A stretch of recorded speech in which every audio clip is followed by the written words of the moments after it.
Сәлем достар, бүгін мен сіздерге өте оңай әрі қарапайым ингредиенттерден тұратын каракум пирогының жасалу жолын көрсетемін.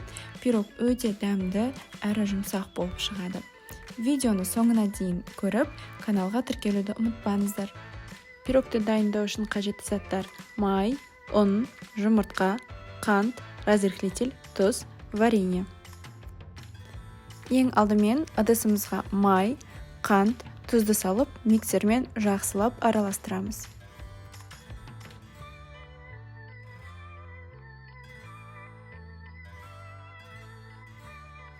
Осылай біркелкі қылып араластырып алғаннан кейін, жұмыртқаларымызды бір-бірден қосып, тағы да жақсылап араластырамыз.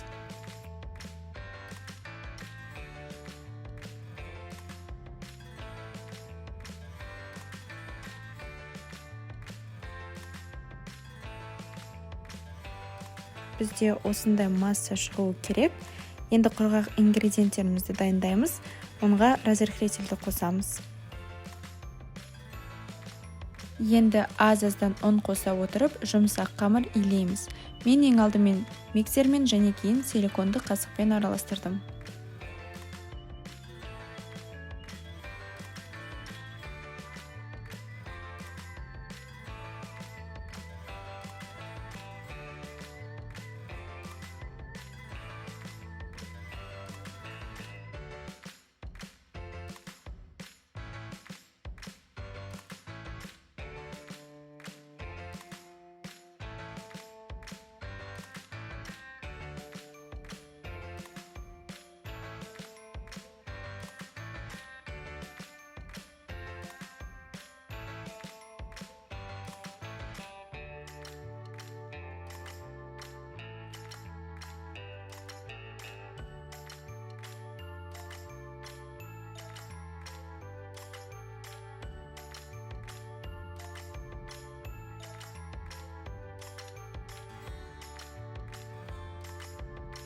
Қамырды 3 бөлікке бөліп, оның 3-тен 1 бөлігін бөліп аламыз.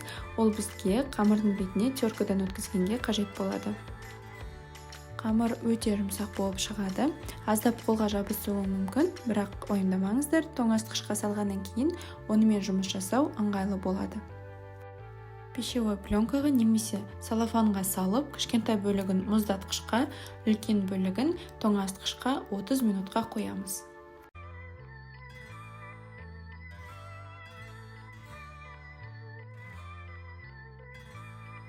Мен ең алдымен осындай силиконды коврикқа жайып алып, кейін противенға саламын. Егер сіздерде силиконды коврик жоқ болса, оның орнына пергамент қағазын қолдансаңыздар болады.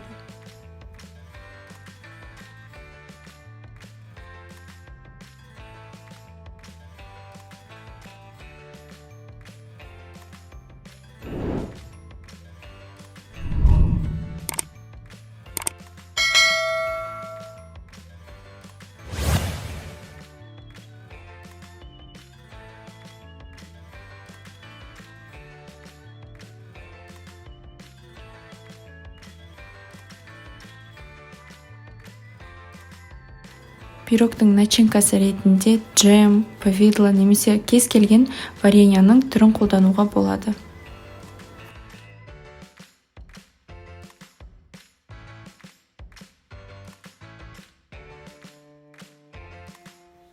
Вареньяны осылай жағып шығамыз. Кейін мұздатқышқа салып қойған тестамызды алып, терканың үлкен жүзінен өткіземіз.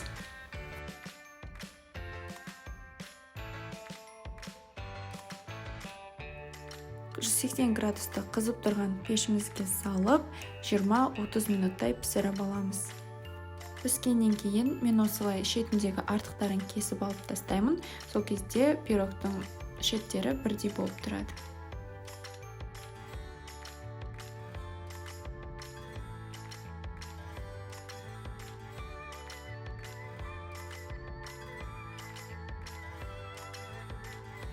Пирогтың жасалу жолы қарапайым және де өте дәмді жұмсақ болып шығады. Сіздерге де жасап көруге кеңес беремін.